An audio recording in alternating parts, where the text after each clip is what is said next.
Magandang umaga, narito na ang PTV Balita ngayon.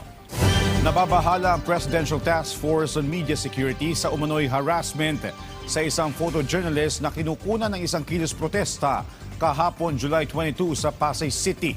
Ayon sa photojournalist sa si Bullet Marquez, pinigilan umano siya na kuhanan ang pag-aresto sa isang rallyista at agad umano siyang pinusasan na nagresulta sa pagkabagsak ng kanyang kamera.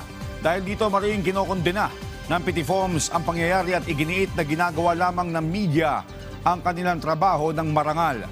Samantala nilinaw ni PNP Chief Police General Jose Melencio Nartates Jr. na walang nangyaring harassment sa mga mamamahayag na nag-cover sa rally ng isang progresibong grupo sa CCP Complex sa Pasay City kahapon, ika-22 ng Hulyo.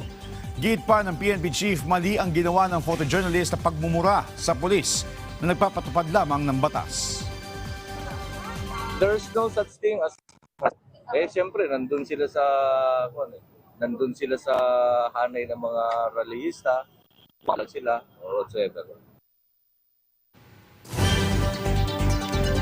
Sa ibang balita, umabot na sa 803,000 miyembro ang naka-avail sa Special Assistance for Financial Emergencies o Safe Loan ng Pag-ibig Fund.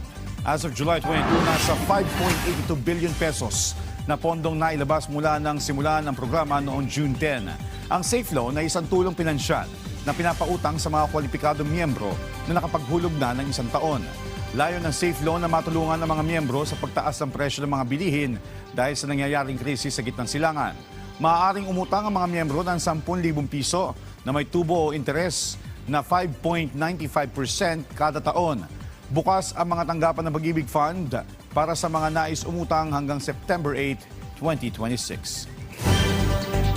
Samantala, naglaan na ang Government Service Insurance System o GSIS ng mahigit 520 million pesos na pondo upang suporta ng mga miyembro at pensioner na naapektuhan ng dengue sa Bagulin, La Union at Red Stripe soft-scale insect o mga peste sa mga tanim ng tubo sa Negros Occidental. Magugunitan nagdeklara ng State of Public Health Emergency ang Bagulin, La Union dahil sa pagtaas ng kaso ng dengue.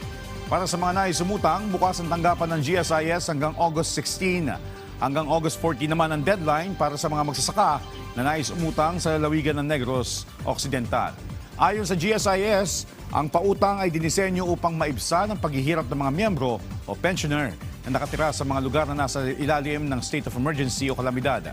Maaari silang umutang ng 5,000 piso at wala dapat nakabimbing utang sa nakalipas na 6 na buwan.